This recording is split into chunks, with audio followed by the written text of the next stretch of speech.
What's going on, guys? This is Sam, and today I want to show you what's on my iPhone 10. This has been a super highly requested video, so I want to go ahead and jump in right now. Download links for everything will be down below in the description. First up is Outlook. This is my go-to email client, and I like it because it has these really nice looking swipe gestures with pretty good animation. So you can swipe right to archive, swipe left to schedule. I can have it remind me on a certain day when I want to get obviously reminded about an email.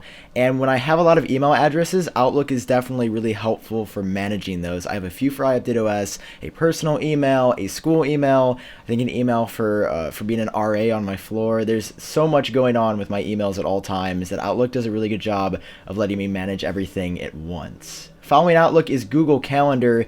This is how I keep track of my life. Google Calendar is great because not only does it look nice, like you get really cool images for things, or when you set a location, it'll try to pull up a picture from that location. If you say like dinner with friends, you get some really nice looking artwork. And I like this view the best. Out of any calendar app I've used, I think Google calls this the schedule view. And it allows you to basically see your day in blocks and chunks. I don't really like seeing my day where it's listed like hour by hour. I just like seeing the events that I have going on because there might be a lot happening one day, but it doesn't seem like there's that much happening just because of the way it's laid out. So Google Calendar is my go-to calendar app. Right here we got Dark Sky. Dark Sky is an expensive weather app. It gives you down to the minute notifications of when it's going to rain or when there's bad weather coming.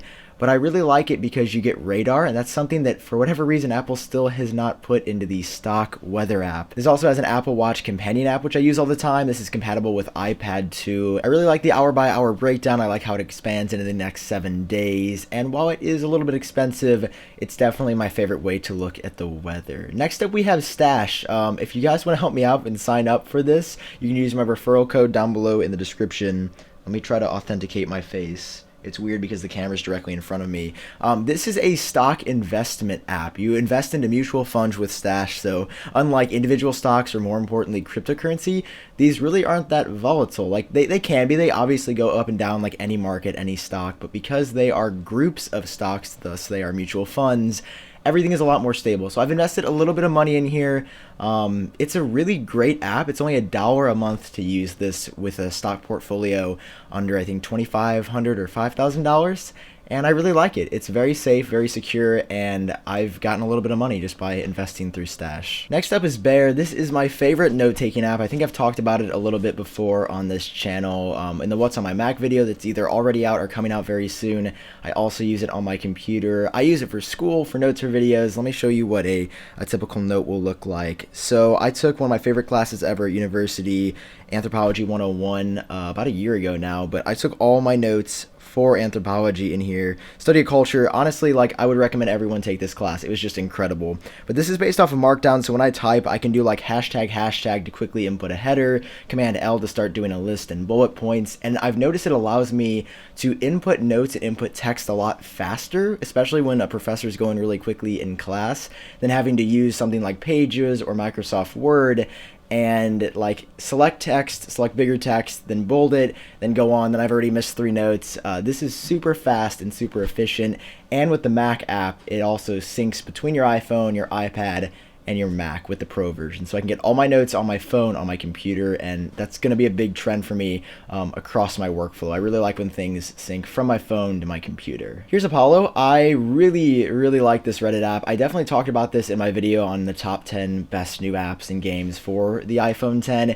It's got an amazing design. It also has a really nice dark mode right here. Always appreciate when developers put those in. The support for Apollo, like the person who developed this, has been insane. There's been such great support, always new features being added, bug fixes are constant, and the design is really great. It's also based off of swipe gesture, so you can downvote, upvote, save, and then if I wanted to add a comment on this, I could. And I use Reddit a lot to keep up with Apple news, and this is the best way I found to do that. So if you're looking for a really good Reddit client, this is free with in-app purchases to support the developer and get extra features. So if you're looking for a great new Reddit app, Apollo is really good. You've probably already heard about it if you use Reddit because it's been a pretty big app, but still really great nonetheless. YouTube is incredible. Upload videos here from time to time. Then we got Amazon. Down here we have Facebook, then YouTube Creator Studio that allows me to view how much money I'm making, how many views I'm getting. I check that frequently. Real-time views. If you make YouTube videos, you've probably already heard of that app, but if you haven't, definitely go check that out. Then we got Tweetbot right here. I talk about this in every What's on My iPhone video because I've been using Tweetbot for a number of years now. Favorite feature, the number one reason that keeps me coming back to Tweetbot is something called streaming, and it allows me to constantly receive tweets without having to refresh. So if someone sent out a new tweet right now, it would automatically propagate here without me having to pull to refresh. And for a lot of people, that's not a big deal at all. It seems like a waste of money to pay $10 or $20 to get that feature along with everything else that Tweetbot has to offer. It also has a companion Mac app, so you can sync your timelines together. So if I stopped here on my phone, it would automatically sync to this spot on my computer, which I also really enjoy. And when you click on a tweet to expand it, you have these options right here. I'm a huge fan of Tweetbot's design. I love the way it looks. You get this nice little analytics page right here, which just shows you how many impressions you're getting, how many likes, and I really enjoy that part of Tweetbot. So if you want a really good Twitter app, this is definitely overkill for a lot of users. But if you want an upgraded Twitter experience, you'll hear it from a lot of people in the community that Tweetbot is just the best. After Tweetbot is Instagram. This is honestly an app that I don't use that much. I've got a profile. You guys can follow me at iupdateos, same handle for Twitter and pretty much every other social media. But I don't find myself using it that often. I post things here occasionally, but I definitely use Twitter so much more than I do Instagram. Not that it's a bad platform. I actually really like the stories functionality here, but I'm definitely a Twitter user at heart. And then finally we have GroupMe right here, and the best way I could describe that is like universal iMessage. So whether you have an iPhone or an Android, like Facebook Messenger and iMessage combined, you can do a lot of cool things with group chats here, but I still would rather use iMessage if I had the opportunity. But as a college student, a lot of the conversations I'm part of naturally happen in GroupMe. On this page here, I've got the Apple apps in a folder that I sometimes need but aren't worth deleting because I use them every once in a while. And then I've got the pre-installed apps, iMovie, GarageBand, Pages, Numbers, Keynote. Out of these apps, while I don't really touch a lot of them, I use Pages quite a bit whenever I need to view a document that I typed up in Pages on my iPad or my Mac. Here's 1Password. This is a really great password manager. Let me go ahead and scan my face again. I like 1Password a lot. It's kind of pricey now because it's a subscription. I was actually grandfathered into when it wasn't a subscription, and there are alternatives out there that I don't think incur a subscription fee every month or every year.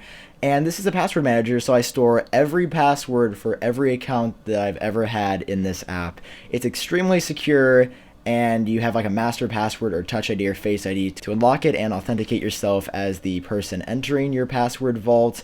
It's got some really great functionality. Once again, if you buy the Mac companion app, it syncs across all your devices, and I really like that functionality. It's a great password manager. I would argue that it probably is the best, but it's also a little bit more pricey in my experience as well. Right here we have Dropbox for storing files, Bank of America, that is my bank, Facebook Messenger, Snapchat. Dream Screen is something that allows me to control the LED backlighting on my TV. I actually did a standalone video on this around 8 or 9 months ago, and it's really cool, so I'll link that up in the top right hand corner of the screen. Sonos allows me to control all the music in my home wirelessly. I was listening to Beauty Behind the Madness by The Weeknd before recording this video, and I can hit play for a second and it will start playing, but I don't want to get copyright striked, so I won't play too much. This is basically made for when you have multiple speakers in a home, but since I'm at college right now, I'm in a smaller dorm room, so I only have 2 Sonos Play 1s connected.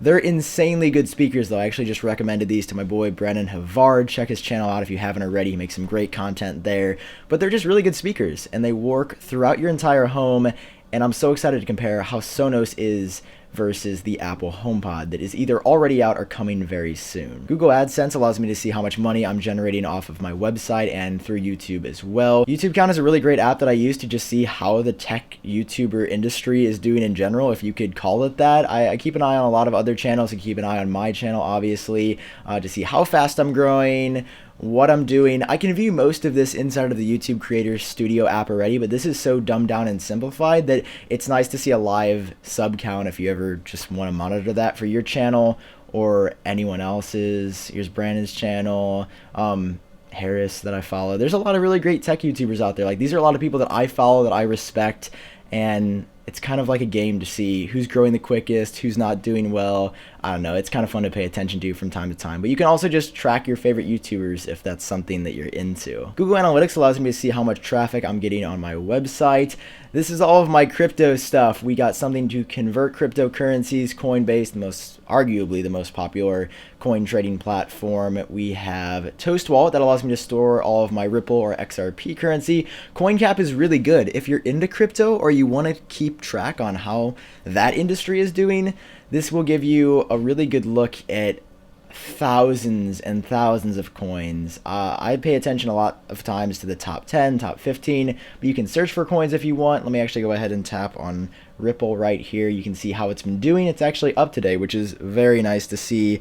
Litecoin still, I mean, it's up, but it's still struggling quite a bit from where it was around a month or two ago. But it's a really great app to view how cryptocurrencies are doing, and the data is pretty much always up to date, whether that's a good or bad thing. Then we have Binance here for also trading more cryptocurrencies than Coinbase has to offer. And Robinhood is a really cool app. I actually have not invested anything through here, but I definitely plan to in the future.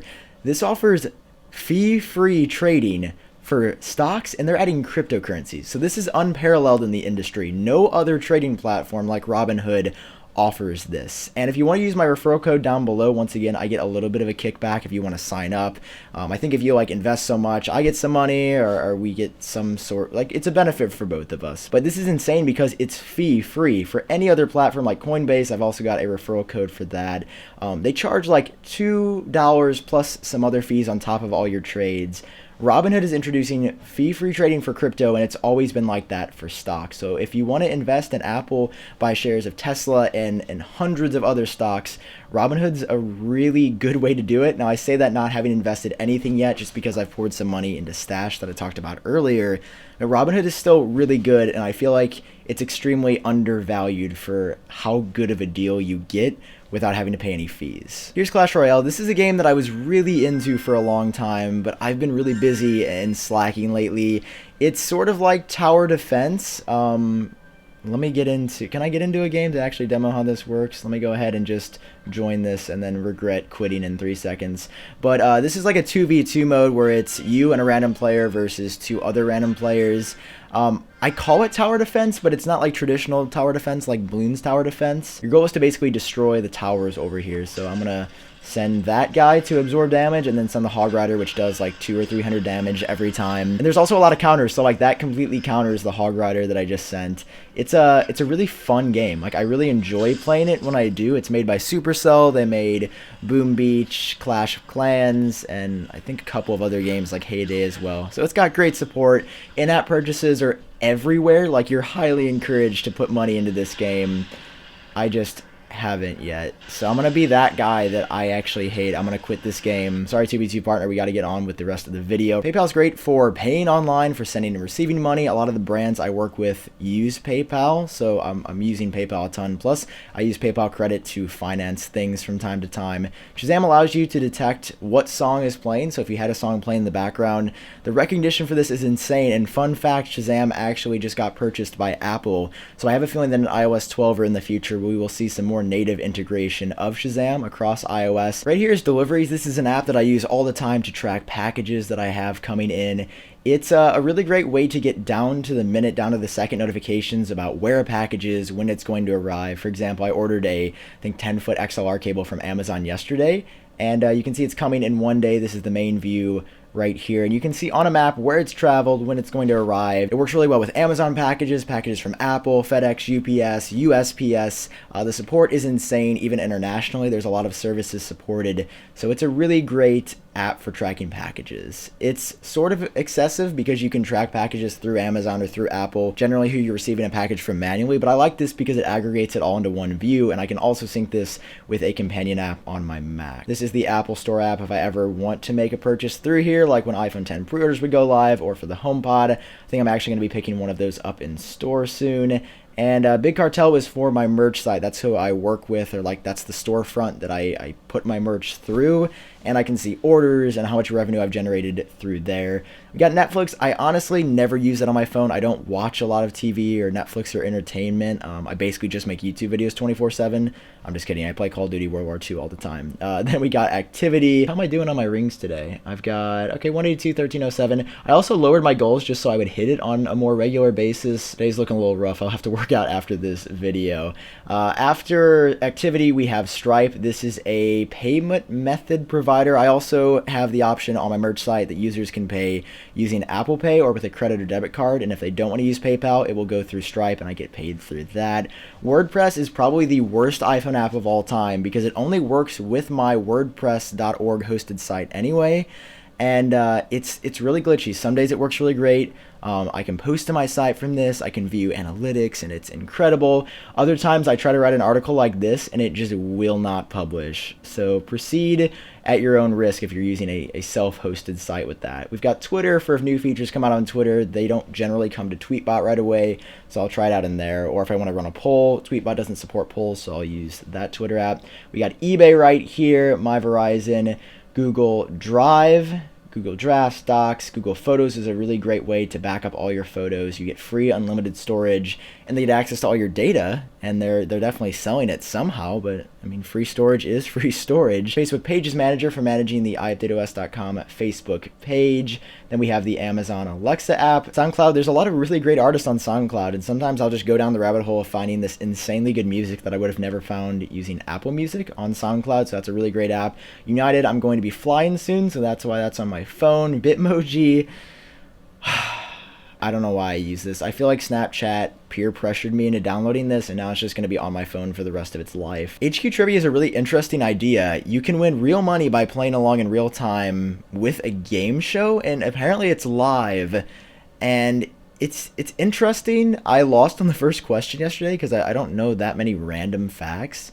But, you know, come up with an Apple Tech category, 100%. We're winning that $15,000. Then we have Venmo. I only downloaded this the other night to pay a friend. Jimmy John's, because you can order sub sandwiches from your phone. And I'm not going to lie, I've done it once or twice. Like, it was a bad idea, but it was also like the best sandwich of my entire life. Jimmy John's, would love to work with them on a brand deal one day. This Panasonic app allows me to control my camera. As you can see in the reflection, it's having a hard time focusing. But this allows me to control it wirelessly through Bluetooth or Wi-Fi. I use it from time to time, but not that often anymore. Eero is my home Wi-Fi system.